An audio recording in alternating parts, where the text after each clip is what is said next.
5월이 가정의 달이자 우리가 가정의 주일로 한 달 동안 이렇게 쭉 살펴보고 있는데, 오늘 마지막 주일로 다시 한번 하나님이 세우신 가정이 어떤 의미가 있는가, 또 우리가 어떤 모습으로 이 가정을 세워갈 것인가에 대해서 오늘 본문을 가지고 함께 살펴보겠습니다. 여러분, 내가 있다는 것은 가정이 있다는 증거고, 부모님이 안 계시면 내가 이 땅에 태어날 수가 없습니다.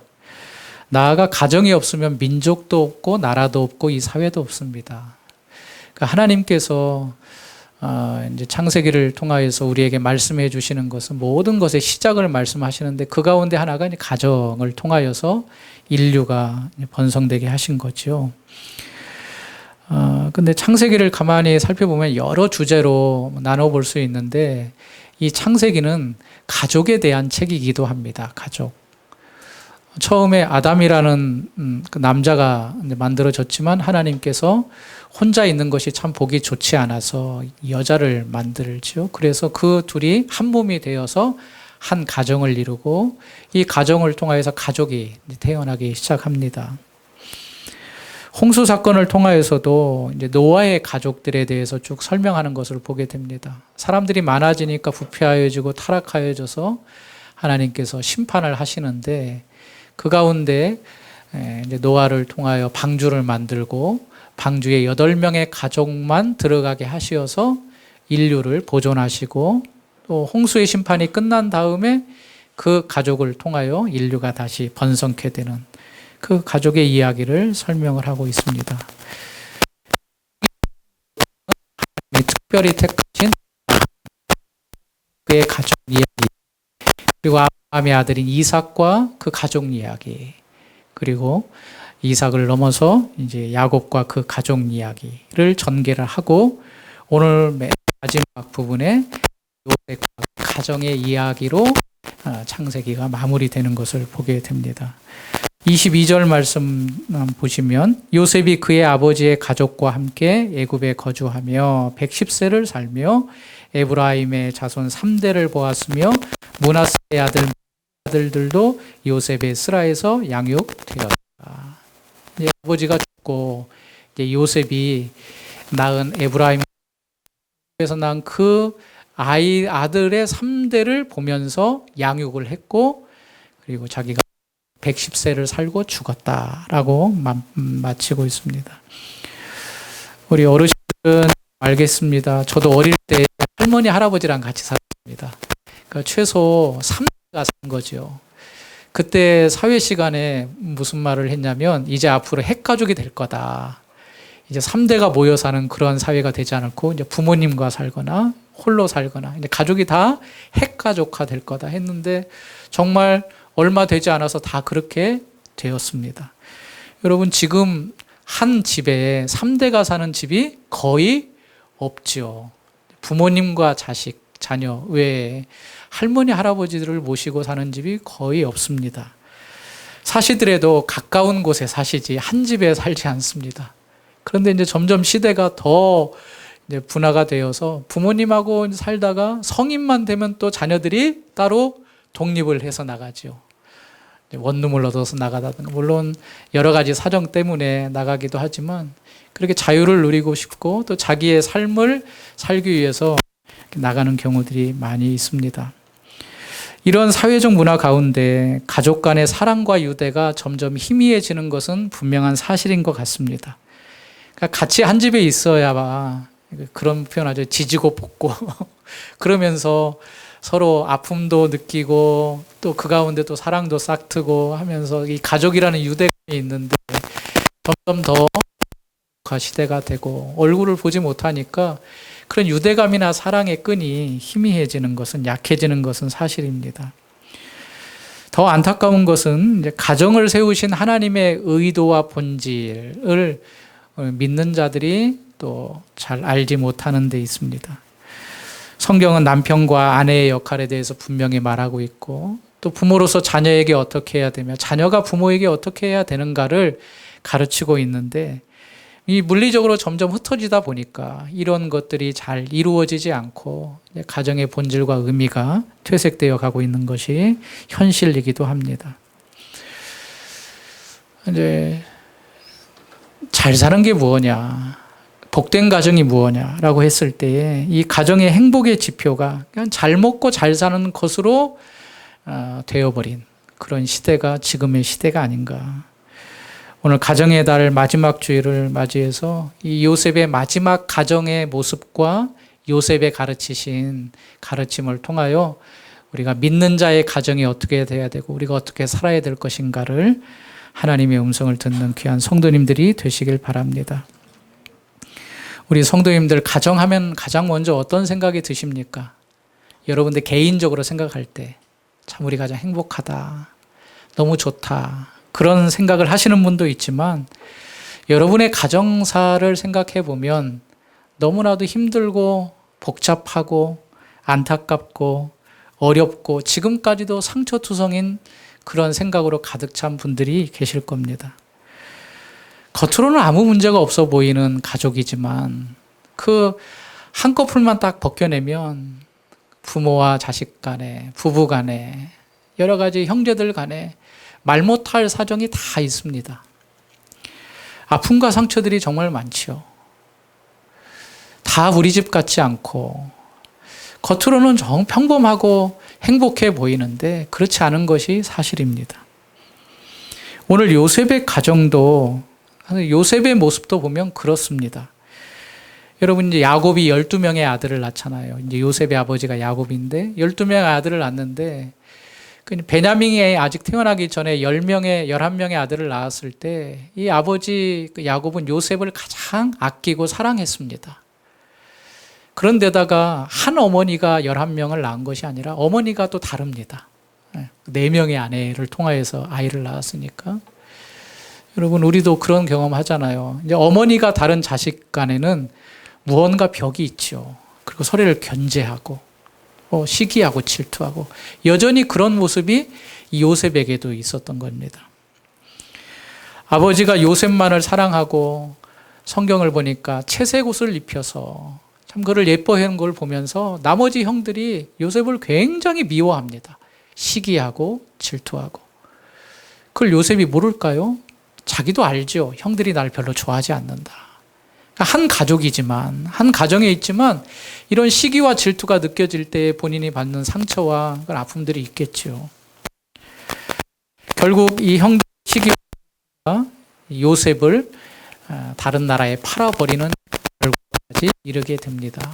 잘 아는 대로 요셉이 17세가 되어서 형들하고 관계로 틀어짐으로 그가 사실은 죽임을 당해야 되는데 죽임을 당하면 그 자리를 면하고 다행히도 애굽의 종으로 팔리는 그런 과정을 겪게 됩니다.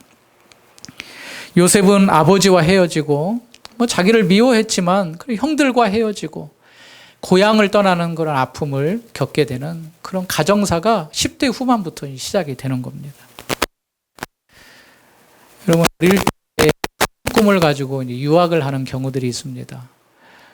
저도 어떻게 보면 이제 지방에서 이른 나이에 이제 서울로 유학을 왔는데 지금은 이제 우리나라도 부족해서 어느 정도 아이들이 공부할 시기에 이제 외국으로 또 유학하는 경우들이 있잖아요. 큰 꿈을 가지고 부모님과 또 본인의 의지에 따라서 이렇게 유학을 하게 됩니다. 그런데 본인이 결정한 그 일이라 하더라도 고향을 떠나고 부모의 품을 떠난다는 것은 참 아픈 일입니다. 홀로 되고 본인이 가지고 그것을 다 감내해야 된다는 그런 현실적으로 부닥치는 그런 여러 가지 문제로 인하여 그리움도 있고 향수도 생기고 그런 일 때문에 마음의 심적 어려움이 있죠. 그런데 요셉의 같은 경우는 자기가 자발적으로 외국에 간 게 아닙니다. 팔려간 것이고 형들의 미움의 결과로 이 자리에 와 있는데 얼마나 그 외로움과 고통이 심했겠습니까? 그 인생이 한순간에 무너질 수 있고 무너진다 해도 충분히 이해가 가는 삶이 요셉의 삶입니다. 그런데 그 요셉을 무너지지 않게 하십니다. 하나님의 특별한 은총을 베풀어 주셔서 은혜 가운데 그를 붙잡아 주십니다. 팔려간 집이 시위대장 보디발이라는 집인데 그곳에 인정을 받게 하셔서 그 온 사람들을 다스릴 수 있는 가정의 총무로 세워 주십니다. 그게 이제 보디발의 아내가 또 걸림돌이 되지요. 자꾸 자기를 유혹하고 동침하기를 원하는데 이 요셉은 하나님을 이제 생각할 때 내가 하나님 앞에 어떻게 범죄할 수 있느냐. 그래서 그 오해를 받아서 감옥에 가게 되는 그곳에서 또 처절한 삶을 경험을 하지요. 그럼에도 불구하고 하나님은 그곳에서 이제 술 맡은 관원장, 떡 맡은 관원장, 더 나아가서는 바로의 꿈을 해몽하는 그 일들을 행하게 하심으로 바로 아래에 있는 총리의 자리에까지 이르게 되는, 어찌 보면 가장 낮은 곳에 있다가 갑자기 반전이 일어나서 그의 명성이 드높아지는 그 일생을 경험하게 됩니다. 그럼에도 불구하고 그에게 가장 아픈 상처가 뭘까요? 가족에게 버림을 받았다는 거겠죠. 비록 자기가 총리에 올라갔지만 자기 옆에는 친가족이 없는 거예요. 아버지도 안 계시고 자기를 비록 미워할지라도 형제들이 없는 거죠. 그 아픔들이 얼마나 컸을까요? 충분히 그 아픔을 이해할 수 있는 성경 구절이 있습니다. 자막을 보시겠습니다. 같이 읽어볼까요? 창세기 41장 51절 시작. 요셉이 장남의 이름을 므낫세라 하였으니 고난과 아버지의 온 집을 잊어버리게 하셨다. 이제 그곳에서 결혼을 했어요. 제사장의 딸이었던 아스낫을 아내로 삼아 결혼을 해서 아들을 낳았는데 그 아들의 이름을 뭐라고 지었냐면 므낫세다. 그렇게 이름을 지었습니다. 므낫세의 이름의 뜻은 잊어버린다는 겁니다. 잊어버렸다. 그러면서 오늘 말씀에 뭐라고 했죠? 하나님이 내게 내 모든 고난과 내 아버지의 온 집의 일을 잊어버리게 하셨다 하며, 이 아들이 태어난 걸 보면서 그동안 쌓였던 여러 가지 집에 대한 그리움들, 형들에 대한 아픔들을 이 태어난 아들로 인하여 다 잊어버릴 수가 있었다는 겁니다. 그러니까 새로운 삶이 시작이 된 거죠. 그처럼 요셉 30세가 될 정도로 이제 17세에 끌려와 30세에 총리가 되었으니까 아마 그 30대 나이 때까지 4, 5년을 그렇게 그리움과 아픔과 어떤 형들에 대한 배신감, 그런 것들로 마음이 아팠는데 이 므낫세가 태어남으로 인하여 다 가정의 슬픈 과거를 잊어버리게 되었다라고 말씀을 하는 거죠. 하나님은 이 요셉을 통하여 결국에는 아버지를 만나게 하십니다. 그래서 이제 야곱을 애굽으로 초청하여서 고센 땅에 거하게 하시어서 그때 나이가 야곱의 아버지가 130세였는데 17년을 봉양한 이후에 이제 아버지가 죽음을 맞게 됩니다. 그리고 나서 이제 요셉도 이제 그곳에서 생을 다하게 되는 장면이 오늘 본문의 말씀입니다. 여러분, 오늘 말씀을 통하여서 이제 가족이 이렇게 대대적으로 번성하고 아이를 낳고 3대, 4대를 보게 되었다. 그 말씀도 중요하지만 저는 오늘 말씀을 통하여서 가족의 혈육의 번성 이외에 또 하나님께서 우리에게 가정을 주신 이유를 발견을 할 수 있습니다. 그것은 뭐냐면 이 가정을 통하여 하나님의 영적 은혜가 흘러간다는 것을 우리에게 말씀해 주고 있습니다. 가족이 하나님의 은혜를 받는 통로가 된다라는 것을 가르치고 있다는 겁니다.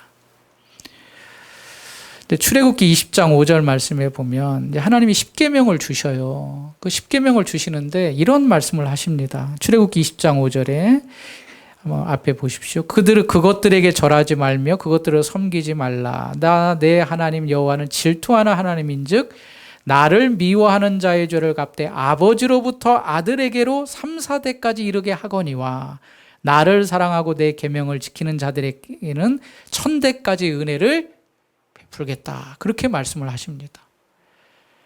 그러니까 하나님이 십계명을 말씀하시면서 이제 제2계명이 절하지 말아라. 그렇게 말씀하신 이후에 하나님을 잘 섬기지 않는 자들에게는 저주가 있는데 아버지로부터 아들까지 3, 4대로 저주가 임하지만 그러나 하나님이 또 은혜를 베푸시는데 몇 대까지 은혜를 베푸시느냐? 1000대까지 은혜를 베푸신다. 대단한 것은 이제 가족이 계속 이어지는 거죠. 아들을 낳고 또 자녀들을 낳은 하나님의 은혜가 그렇게 가족 안에서 이루어진다라고 말씀을 해주고 있습니다. 또 신약에서도 이제 성령 강림 이후에 베드로가 오순절 설교를 할 때에 이런 말씀을 하십니다. 사도행전 2장 38절에 베드로가 이르되 너희가 회개하여 각각 예수 그리스도의 이름으로 세례를 받고 죄 사함을 받으라. 그리하면 성령의 선물을 받으리니 39절 읽어볼까요? 이 약속은 너희와 너희 자녀와 모든 먼데 사람 곧 주 우리 하나님이 얼마든지 부르시는 자들에게 하신 것이라 하고, 하나님이 회개하는 자에게 성령의 선물을 주시는데 너희와 뭐라 그랬습니까? 너희 자녀와, 그렇게 포함합니다. 너희와 너희 자녀가 포함이 되는 거죠. 너희와 너희 자녀라는 것은 한 가족을 의미하지요. 그러니까 그 가족에게 하나님의 은혜의 선물이 주어진다라는 것을 말씀을 해주고 있습니다. 이처럼 가족은 우리가 자녀를 생산하여서 하나님의 뜻을 이루어가는 곳이기도 하지만, 물리적으로 그렇게 자녀들이 태어나서 혈육이 번성되는 곳이기도 하지만, 또 그 자녀들에게 영적인 하나님의 은혜가 흘러가는 곳임을 우리에게 성경은 말씀해 주고 있습니다. 그래서 성경의 각각의 여러 곳에서 가족 전체가 예수 그리스도를 믿어 은혜를 입는 그런 사건들을 보게 됩니다. 대표적으로는 이제 고넬료의 가정이죠. 사도행전 11장에 보니까 이 고넬료가 백부장이었는데, 군대, 이달리아 군대라는 백부장이었는데 경건한 사람이었습니다. 유대인은 아닌 이방인이었습니다. 근데 유대인에게만 구원이 있는 줄 알았던 그 시대에 하나님께서 베드로에게 환상을 보여주셔서 구약에 먹지 말라 한 그 음식을 먹게 하심으로 이방인에게도 구원이 임하는 그 놀라운 사건을 고넬료의 가정에 보여주시는데, 이 고넬료뿐만 아니라 그의 가정에게도 은혜를 주시는 것을 보게 됩니다. 또 하나의 사건은 이제 사도 바울이 복음을 전도할 때의 일입니다. 이 빌립보라는 곳에 가셔서 복음을 전하는데 자꾸 귀신 들린 여자가 이 복음 전하는 걸 회방하는 거예요. 그러니까 이 귀신 들린 여자에게서 귀신을 내쫓아 줍니다. 그랬는데 이 여자가 어떤 여자였냐면 귀신이 들림으로 인하여 점을 치를 줄 아는 여자였어요. 그러니까 그 주인이 귀신이 나가니까 더 이상 점을 칠 수 없잖아요. 그러니까 이 사도 바울과 이 신라를 고발을 하는 거예요. 이 사람들이 나의 생업에 지장을 줬다. 그래서 이 사도 바울과 신라를 막 치고 그다음 옷을 벗긴 다음에 감옥에 가다 둡니다. 그런데 사도 바울과 신라는 그 고통 가운데서도 밤중에 하나님을 찬양하며 기도하죠. 이때 터가 흔들리며 막 옥문이 흔들리고 자기를 올가매었던 이 족쇄가 풀어지면서 이제 자유함을 얻습니다. 이때에 그 간수가 자다가 깨어서 이 옥문이 열리고 이 죄수들이 없어진 걸 보면서 야, 나는 이제 이 책임을 스스로 감당해야겠다 하면서 이제 칼을 빼어서 자기가 죽으려고 할 때에 사도 바울이 죽지 말아라. 내가 도망가지 않고 여기 있다 하면서 이 간수가 이런 말을 하죠. 선생님, 제가 어떻게 해야 구원을 받을 수 있습니까? 그때에 아주 유명한 말씀을 하죠. 사도행전 16장 31절에 이르되 주 예수를 믿으라. 그리하면 너와 내 집이 구원을 받으리라. 그래서 이 간수가 이 맞아서 힘들 다 이렇게 피가 나고 하는 이 바울과 실라를 자기 집으로 데려다가 그 아픈 상처를 다 치료하면서 그 간수뿐만 아니라 그의 온 집이 구원을 얻는, 그러니까 한 사람을 통하여서 온 집이 구원을 얻는 역사적 일들이 이 성경에 기록되고 있는 것을 봅니다. 우리 여러분 가정 가운데서도 이런 일이 있을 수 있습니다. 내가 먼저 예수를 믿고 우리 가족들에게 복음을 전하였을 때 그 가족이 한 명 주께로 돌아와서 온 가족이 예수를 믿는 그런 역사들이 우리 주변에도 있는 것을 보게 됩니다. 그런데 가족 한 사람이 예수를 믿는다고 해서 온 가족이 다 예수를 믿게 되느냐? 또 그것도 아닙니다. 믿게 되는 경우가 있지만 그렇지 않은 경우도 있는 것을 성경에 말하고 있습니다. 우리가 아담의 가정에서도 보면 가인과 아벨이 태어났죠. 그런데 가인은 아벨을 죽였습니다. 어찌 보면 가인은 하나님 편에 속해 있는 자가 아니었죠. 한 가족이었지만 이삭의 아들 에서와 야곱도 하나님께서는 야곱은 사랑하지만 에서는 미워했다. 한 가족이었지만 에서는 하나님 편에 있지 않은 그런 사람이었습니다. 이제 사무엘 상으로 넘어가면 그 당시에 엘리 제사장이 있었는데 이 제사장이라 그러면 그 아들들도 하나님을 잘 섬겨야 되잖아요. 그런데 그렇지 않았습니다. 홈리와 비느하스가 있었는데 자꾸 이 제사를 드리는 제물을 가져오면 그걸 빼가지고 자기 것으로 삼는 겁니다. 성경의 표현대로 하면 그의 행실이 나빴다. 그렇게 표현하고 있습니다. 경건한 집안인 것 같은데 그 안에 경건하지 않은 사람도 있다는 것을 우리가 보게 됩니다. 그러니까 내가 이 집안에 복음의 파수꾼의 역할을 잘 감당하고 복음을 전할지라도 다 예수 믿는 경우도 있지만 그렇지 않는 경우도 있다는 것을 우리가 알 수 있는 거죠.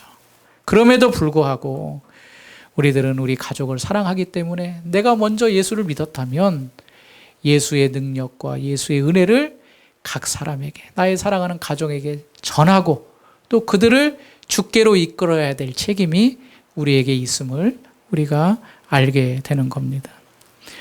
이런 차원에서 보면 요셉의 가정은 지금 우리에게 가르치는 의미가 있습니다. 요셉의 그의 인생의 말년에 자기 아들 또 손자, 증손자까지 자기의 무릎 위에 키우면서 그들에게 무슨 말씀을 했으며 어떻게 양육했는가를 통하여서 우리의 가정이 어떠해야 되고 또 우리의 삶이 어떠해야 되는 것을 오늘 우리에게 말씀해 주고 있는 것입니다. 22절과 23절을 다시 한번 읽어보실까요? 읽겠습니다. 요셉이 그의 아버지의 가족과 함께 애굽에 거주하며 110세를 살며 에브라임의 자손 3대를 보았으며 므낫세의 아들 마길의 아들들도 요셉의 스라에서 양육되었더라. 요셉의 아들이 에브라임과 므낫세지요. 에브라임과 므낫세의 아들들이 있습니다. 23절에 에브라임의 자손 3대를 보았고 또 므낫세의 아들 마길의 아들들도 누구의 스라에서 양육되었다고 합니까? 요셉의 스라에서. 그러니까 할아버지, 증조 할아버지가 그를 품고 그의 자식과 자식들을 스라라는 것은 이제 무릎이라는 표현인데 무릎에서 양육을 했다는 겁니다. 죽기 전까지. 이것이 우리 가족에게 또 우리 가정에게 말씀하시는 바가 무엇인가? 저는 두 가지로 생각을 해보려고 합니다. 첫 번째로는 부모된 자에게 권면하고 있습니다. 부모님이 된 자에게 권면하는 말씀입니다. 그건 뭐냐면 자녀에게 진실되고 충성된 신앙의 모습으로 서 있어야 된다라는 것을 가르치고 있습니다. 우리는 오늘 23절 말씀을 보면 요셉이 탁월했으니까 아무래도 자녀 양육에도 탁월했을 거야 생각을 할 수 있죠. 물론 그렇습니다. 요셉이 뛰어난 사람이잖아요. 그러니까 그의 손자나 증손자에게도 탁월한 가르침을 줬을 거야 할 수 있습니다. 그런데 하나님은 우리에게 자녀를 주신 목적과 이유가 뜻이 있습니다. 우리가 부족하지요. 부모된 자로서 실수도 많고 연약함이 있습니다. 그렇다고 그 자녀 기르는 것을 포기하나요? 그렇지 않죠. 최선을 다해서 자녀를 양육하기를 원하고 자녀가 잘 되기를 바람으로 기도함으로 그를 키웁니다. 물론 요셉처럼 탁월하지 않더라도 하나님이 우리에게 주신 자녀들을 우리가 성심성의껏 잘 돌보고 그를 키우기를 원하는 마음이 있습니다. 자녀들 앞에 우리의 탁월한 모습을 드러내지 못할지라도 하나님이 원하시는 건 무엇인가? 특별히 믿는 신자라면, 믿는 부모라면 자녀들에게 있는 그대로를 보여주어야 된다는 겁니다. 있는 그대로를 보여줘야 되는데 어떤 있는 그대로를 보여주느냐? 요셉이 하나님을 잘 섬겼듯이 하나님을 잘 섬기는 있는 모습 그대로를 자녀들에게 보여주는 믿음의 부모가 되어야 된다라는 것을 말씀해 주고 있습니다. 여러분, 우리가 신자라는 것은 하나님을 믿는다라는 거잖아요. 하나님을 믿는다라는 것은 하나님을 나의 주인으로 섬긴다는 의미가 포함이 되어 있습니다. 그러니까 모든 삶에 있어서 내 주인은 하나님이시다. 그런 다양한 표현이 어떻게 나타나냐면 예배 자리는 예배 드리는 것으로, 기도하는 것으로, 하나님의 말씀을 늘 가까이 읽는 것으로 그렇게 표현이 되는 겁니다. 우리들이 자녀에게 가르치고 또 본을 보일 능력이 없지만 믿는 자는 그 자녀들에게 아버지로서 어머니로서 내가 하나님을 믿는 자다. 하나님이 내 주인이다. 라는 표시로 예배의 자리를 보여주고 기도의 모습을 보여주고 하나님의 말씀을 가까이 하는 모습을 자연스럽게 보여야 될 책임과 의무가 우리에게 주어진다는 것입니다. 여러분 생각해 보십시오. 요셉이 그 어린 아이들을 무릎에 품고 어떤 이야기를 했겠습니까? 너는 법을 공부해가지고 아니면 너는 의사가 되어야 되니까 그런 이야기들을 구체적으로 물론 해줬을 수도 있지만 그가 무릎에 품고 어떤 이야기를 주로 했을까를 생각해 보면 오늘 본문 말씀에서 힌트를 얻을 수 있습니다. 그건 뭐냐면 하나님에 대한 이야기를 분명히 했을 것입니다. 하나님이 어떤 분이냐? 할아버지가 믿는 하나님, 증조 할아버지가 믿는 하나님, 그 하나님이 이런 분이다. 라는 것을 자기의 경험과 그동안 살아온 인생을 쭉 추억하며 그 앞으로 살아갈 인생들에게 자연스럽게 이야기하지 않았을까요? 우리도 마찬가지입니다. 내가 하나님에 대해 잘 알지 못하고 성경에 대해 잘 알지 못하지만 내가 믿는 하나님, 내가 섬기는 하나님, 내가 기도하는 하나님, 내가 의지하는 하나님을 자연스럽게 자녀들에게 뒷모습을 보여주듯이 흘려보내게 되는 것이 우리가 해야 될 책임과 의무라는 사실입니다. 신앙은 외양만이 아닙니다. 성경책을 가지고 그냥 교회 다니는 것만으로 자녀들에게 영향력을 미칠 수 없습니다. 내가 진실하게 하나님을 섬긴다. 자녀들이 그것을 잘 압니다. 아, 우리 엄마 아빠가 하나님을 진실되게 섬기고 있는구나. 그냥 외형만 교회 다니는 것이 아닌구나. 말 한마디, 행동 하나의 변화와 그 한마디 한마디를 통하여서 아, 우리 엄마 아빠가 진짜 하나님을 섬기는 사람이구나. 믿는 사람이구나. 그걸 알 수 있습니다. 그것이 그들에게 가르침이 되는 거죠. 마태복음 25장에 달란트 비유가 나옵니다. 이 달란트 비유 5달란트, 2달란트, 1달란트. 우리가 아는 것처럼 5달란트, 2달란트 받은 사람들은 그걸 잘 장사를 해가지고 이윤을 남기죠. 그런데 1달란트 받은 사람은 어떻게 합니까? 그 1달란트를 땅속에 묻어놓습니다. 주인이 올 때 그것을 1달란트를 그대로 갖다 주인에게 이제 드려주죠. 그런데 마태복음 25장 15절에 보니까 이렇게 말씀을 하고 있습니다. 각각 그 재능대로 그렇게 그 재능대로. 그러니까 주인이 볼 때에 이 사람이 있는데 그 재능대로 다른 달란트를 줬대. 분량을 다르게 줬다는 겁니다. 근데 중요한 거는 1달란트 받은 사람도 재능이 없는 게 아니라 재능이 있습니다. 그런데 1달란트 받은 사람은 자기가 재능이 없는 걸로 생각을 한 겁니다. 아유, 나는 저 사람들보다 나는 부족해. 나는 능력이 없어. 그러니까 나는 할 수 없어. 그리고 주인도 아유, 대단히 무서운 사람이니까 그냥 내가 장사했다가 이걸 다 말아먹으면 혼나니까 그냥 그대로 있는 그대로 갖다 주면 좋아할 거야 라고 주인을 생각하고 땅에 묻었던 겁니다. 여러분들에게 자녀가 있으십니까? 자녀를 주신 분이 누구십니까? 하나님이시죠. 하나님이 나에게 맡길 수 있는 능력을 주셨기 때문에 주신 것입니다. 그렇다면 우리가 능력이 없다고, 나는 할 수 없다고 포기하거나 단념하지 말고 하나님이 주신 자녀를 성심성의껏 최선을 다해서 나에게 맡겨진 은사대로 길러야 됩니다. 그런데 그 기르는 것이 세상 방식대로 기르는 것이 아니라 내가 믿음을 가졌다면 우리 자녀에게 믿음이 들어가도록 나를 믿음의 통로로 사용하셔서 하나님의 능력이 임하도록 나에 있는 신실한 모습을 그에게 보여주어야 된다는 겁니다. 고린도전서 4장 2절에 말했죠. 맡은 자에게 구할 것은 충성이다. 하나님께서는 많이 받은 자, 적게 받은 자, 그거를 비교하는 것이 아니라 각각 맡은 분량이 다른데 얼마나 충성했느냐. 그걸 보십니다. 비록 내가 비교했을 때 부족함이 있을지라도 하나님, 저는 부족하지만 그래도 충성스럽게 하겠습니다. 그걸 원하신다는 거죠. 여러분에게 맡겨주신 가족과 자녀들이 있습니까? 하나님께서 맡겨주신 대로 충성스럽게, 진실하게 그 자녀들에게 우리의 신앙의 모습을 보여주는 귀한 부모님들 되시길 바랍니다. 두 번째로는 하나님을 절대 신뢰해야 된다는 것. 하나님을 절대로 신뢰해야 된다는 것. 나의 모습을 통하여 자녀들에게 하나님의 살아계심을 보여주지만 내가 먼저 하나님을 절대 신뢰해야 되는 모습이 있어야 됨을 말씀하고 있습니다. 여러분, 내가 하나님을 믿습니다. 그러면 내가 교회 다니면 그 자녀들도 자연스럽게 교회 다니나요? 아닙니다. 아까 말했잖아요. 내가 신실하게 신앙생활해도 자녀는 또 별개입니다. 왜냐하면 신앙이라는 것은 자연적으로 흘러가는 게 아닙니다. 하나님의 특별한 은혜가 있어야 됩니다. 그러니까 자녀들도 하나님의 은혜를 받아야 하나님의 백성이 되는 거죠. 나는 그 믿음의 모습을 보여줄 뿐입니다.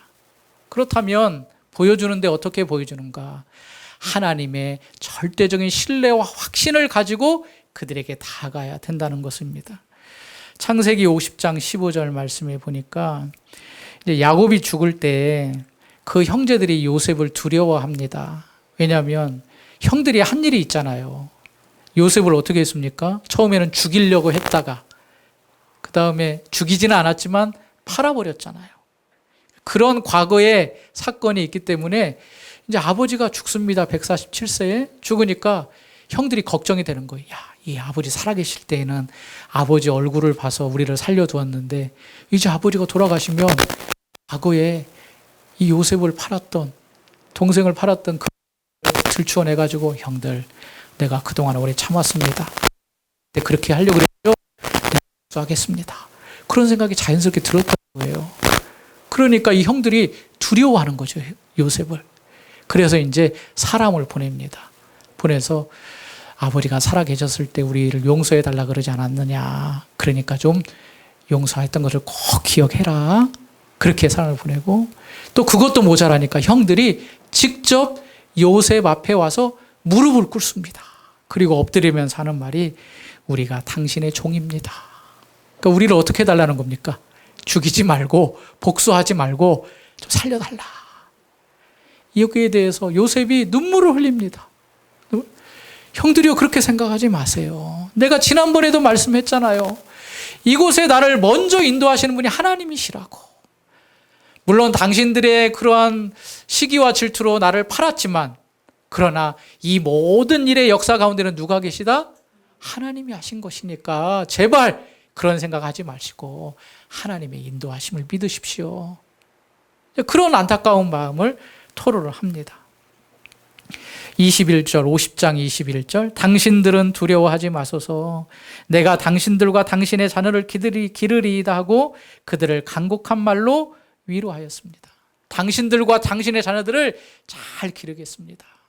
물론 자기의 아들과 손자와 손녀들도 기르지만 형제들에 있는 아이들도 내가 다 책임지고 기르겠습니다.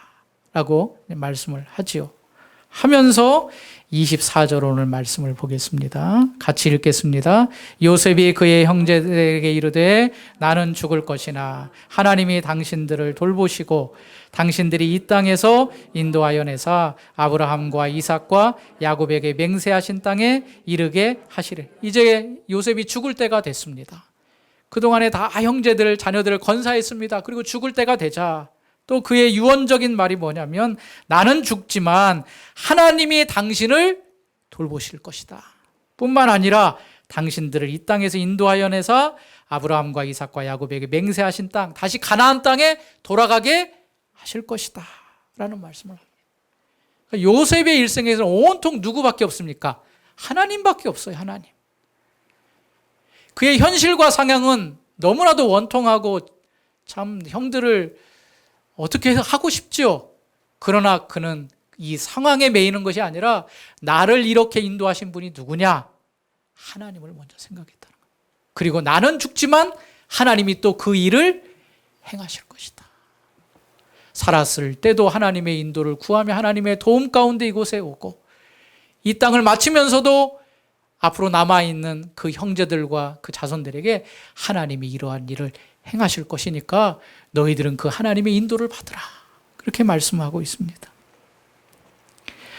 요셉은 하나님을 절대 신뢰하고 믿었습니다. 끝까지 하나님의 인도하심이 있음을 흔들리지 않게 믿었습니다.